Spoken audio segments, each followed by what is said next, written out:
BPSC mains में जो है ना, आप लोग को उलझने का आवश्यकता नहीं है। बीपीएससी मेंस का सिलेबस को जो है ध्यान से देखिए, ज़्यादा कुछ नहीं पढ़ना है आपको।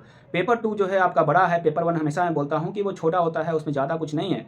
सिलेबस में जो कुछ समाहित है उसके अनुरूप आपको चलना है। उसी प्रकार आपका जो पेपर समानित है, दूसरा जो पेपर हो गया, वो थोड़ा-सा बड़ा होता है क्षेत्र उसका, लेकिन वो भी प्रश्न अगर आपके पास लिखने का जो कला है, तो आप हर प्रश्न को सोल्व कर लीजिएगा, बशर्ते उस टॉपिक का आपको नॉलेज होगा तब, है ना? तो उस टॉपिक का अगर थोड़ा भी नॉलेज होगा तो निस्संदेह आप अच्छा कीजिएगा परफॉर्मेंस, है ना? और तीसरा आपका एसे निबंध हो गया। ध्यान रखिएगा कि एसे भी जो है वो भी आपका अच्छा होगा, लेकिन पेपर 1, पेपर 2 कंप्लीट करने के बाद ही एसे करना है। मैं फिर बार-बार बोलता हूँ आप लोग को। शुरू में ही एसे लेके बैठ जाते हो, बड़ा-बड़ा एसे लिखने का कोशिश करते हो और हिम्मत बहुत बच्चा हार जाता है इसमें। मैं फिर से बता दूँ कि आपके सामने जो ये नोट्स है, ठीक है? इस नोट्स के माध्यम से जो है आप सभी प्रश्नों को जो है सोल्व कर सकते हैं और जो भी प्रश्न में दिक्कत होता है आपको, उसका जो है नोट्स मेरे द्वारा दिया जाता है। उसके माध्यम से आप अपना एक नोट्स तैयार कर सकते हैं, एक सुंदर सा नोट्स। ऐसा पेज उठाइए और अपना, जैसे मान लीजिए कोई चैप्टर आप पढ़ रहे हैं, ठीक है?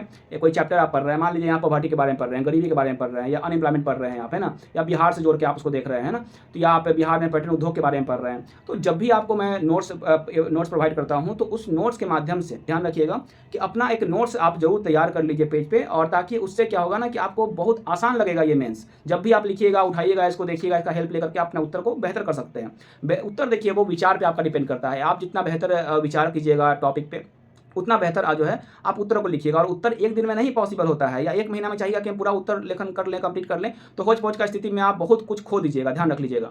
तो इसके लिए जो मैं समय सीमा के भाई 3 महीना जो है आपका पेपर 1 और पेपर 2 में ग्रुप में करवाता हूँ, है ना? और उसके बाद आपका जो है चौथा महीना जो होता है, उसमें 1 महीना आपका ऐसे चलता है। इसमें आपका पूर्ण रूप से आपका सिलेबस जो है आपके हाथ में होता है ना? और इस प्रकार जो है ध्यान रख लीजिएगा कि जब मेंस आपका पूरा हो जाता है, तो उसके बाद मैं पीटी को लेकर प्रैक्टिस करवाता हूँ। पीटी का मतलब हो गया प्रैक्टिस आपका, है ना? तो ध्यान रख लीजिएगा, जैसे यहाँ पे आप देख रहे हैं कि जो आप एक्ट है, ठीक है? तो जानते हैं कि यहाँ एक्ट है, ब्रिटिश शासन में जो पारित कानून हुआ था, उससे एक क्वेश्चन तो आपका हमेशा रहता है, संक्षिप्त में रहता है। तो क्यों ना हम उसका एक नोट्स तैयार कर लें, देखते रहें, उससे जुड़ा हुआ जो पूछा गया क्वेश्चन है उसको हम बनाते रहें, है ना? रिवीजन करते रहें। और जैसे बिहार के संदर्भ में जो भी ऐतिहासिक क्रम में जो घटनाएँ घटित हुई, उससे जुड़ा हुआ जो क्वेश्चन होता है, जैसे भारत छोड़ो और जयप्रकाश नारायण का जो इसमें योगदान था भारत छोड़ो में, है ना? आज़ाद राष्ट्र का गठन किया गया था। तो ये सब टॉपिक का जो है आपको सब नोट्स दिया जाता है, तो उसको एक टॉपिक को अपना पेज जो है ना, पेज पे लिख करके तैयार रखिए, ताकि जब आपका पीटी जब आपका कंप्लीट हो जाए, जब पीटी का एग्जाम दे लीजिए और देख लीजिए कि मेरा स्कोर आ रहा है। स्कोर लाने का तरीका तो मैं फिर से बता रहा हूँ। इस बार भले ही बीपीएससी दिशा जो है भटक गया था अपना, लेकिन जब बीपीएससी 68 और 69 की दिशा में चलेगा, है ना?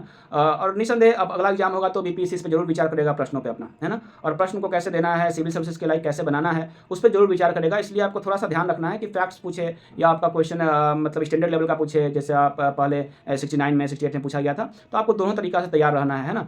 तो इसके लिए प्रैक्टिस जो मैं करवाऊंगा वो काफ़ी होगा, ध्यान रख लीजिएगा। उससे प्रीलिम्स का मतलब ही प्रैक्टिस होता है बाबू, प्रैक्टिस कीजिएगा। पीटी के लिए पढ़ाई नहीं करना होता है, लेकिन मेंस के लिए जो मैं आपको बताता हूँ उसको फॉलो करना है। डेली कम से कम 2, 3, 4 प्रश्न तो आपको लिखना होगा। जब भी मैं चेक करता हूँ कॉपी को, तो जो भी आपका प्रयास है उसमें क्या कमियां हैं धीरे-धीरे बताया जाता है और धीरे-धीरे आप उसको फिल भी करते हैं। अकस्मात मतलब एक बैग अगर मैं आपके पास आकर के आपका पूरा गलतियां को बता के आपको डरा दूं ना, तो कहीं ना कहीं आप डर जाइएगा कि भाई इतना ही बड़ा कष्टदायक है, क्योंकि आप बहुत सारे बच्चा तो लिखना जानता भी नहीं है, पहला बार उठा लिखने का कोशिश करता है। ध्यान से रखिएगा, ये आसान है, लेकिन आसान कब है, जब फील्ड पे उतर के आप काम कीजिएगा तब। जब आप अच्छे तरीका सिलेबस को हाईलाइट करते जाइएगा, कंप्लीट करते जाइएगा, है ना? मेरे नोट्स के माध्यम से अपना जो है नोट्स तैयार करते जाइएगा, और जितना पॉइंट आपको बताया जाता है, कोई भी टॉपिक है, जैसे संस्थाल विद्रोह हो गया या बिरसा मुंडा आंदोलन हो गया, है ना? तो इससे जुड़ा हुआ जो तथ्य रहेगा वो सब तो नोट्स में रहता है, बस आपको बस लिखना है। प्रश्न को, अगर प्रश्न कॉम्प्लेक्स होगा तो उस प्रश्न को जो है समझना है, और समझने का तरीका तो मैं बार-बार बताते रहता हूँ। ज़्यादा दिन नहीं है, 1 महीना में आप सब कुछ सीख जाइएगा और 3 महीना में आपका जो है ना आपका सिलेबस आपके हाथ में रहेगा, ध्यान रख लीजिएगा। और 1 महीना जो है आपका ऐसे में लगेगा। और ध्यान रखिएगा कि ये तीनों जो विषय है आपका सामान्य अध्ययन पहला, दूसरा जो हो गया, है ना?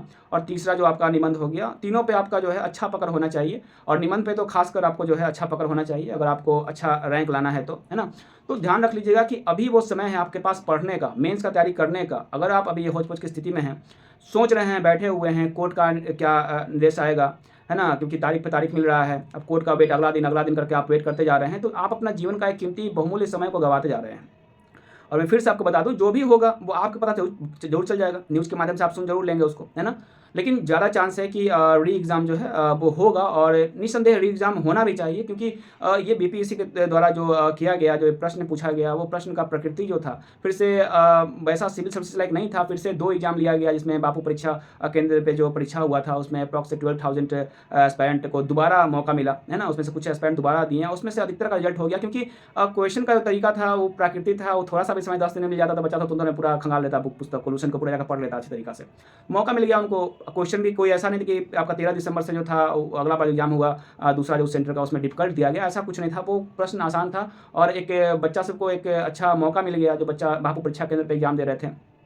तो बीपीएससी आयोग हो या स्टेट गवर्नमेंट हो, उनको सोचना चाहिए, विचार करना चाहिए और जल्द से जल्द हो सकता है इनका री एग्ज़ाम जो है का जो है निर्देश देना चाहिए। कोर्ट को भी जो है अपना इस पे विचार या मंथन कर रहा होगा, कुछ ना कुछ बेहतर निर्णय जो है लिया जाएगा। लेकिन मैं फिर से बता दूँ आपको कि आपके पास जो समय है उसमें मेंस को बेहतर कर लीजिए, चुपचाप अपना मेंस को बेहतर कीजिए। ठीक है, आप प्रोटेस्ट के अंग हैं, आप रही अच्छी बात है, बहुत ही बधाई के पात्र हैं, लेकिन ध्यान रख लीजिएगा, लेकिन जो समय निकल जाएगा ना तो ये वापस नहीं आएगा, इस बात को ध्यान रख लीजिएगा। और तैयारी करने वाले लाखों छात्र कमरे में बैठ करके तैयारी कर रहे हैं। यूपीएससी के जो एस्पायरेंट हैं वो 2025 का तैयारी के साथ साथ बीपीएससी भी प्लान बी के तौर पे वो रखे होंगे और उसका भी तैयारी वो अच्छी तरीके से कर रहे होंगे।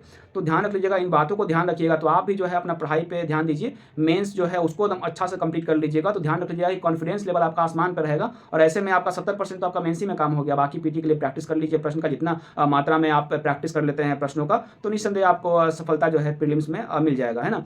तो ध्यान रखना है मेरे बातों को कि अभी वो समय है, समय मत गवाइए और अच्छी तरीके से तैयारी कीजिए, निस्संदेह आप सफलता प्राप्त कीजिएगा। 17th री एग्जाम बहुत बड़ा मौका होगा आपके पास और इसमें आप अच्छा अगर रैंक लाएंगे तो निस्संदेह आप जो पोस्ट चाह रहे हैं डीएसपी बनना या एसडीएम बनना, जो प्रेफरेंस आप दे रहे हैं देंगे, तो उसके माध्यम से वो पोस्ट आपको जो है मिल जाएगा। ध्यान रख लीजिएगा, तो मौका हाथ से निकल ना जाए, इस बात को आप ध्यान रख लीजिएगा। और जो भी अभ्यर्थी को जो कुछ भी पूछना है वो इस नंबर के माध्यम से हमसे पूछ सकते हैं, ध्यान रखिएगा। और अपना जो है अपना विचार जो है निस्संदेह आप नंबर पे जो दिया गया है उस पर आप रख सकते हैं, क्या समस्या हो रहा है वो मुझे बता सकते हैं। फिलहाल मैं चलता हूँ, जय हिंद।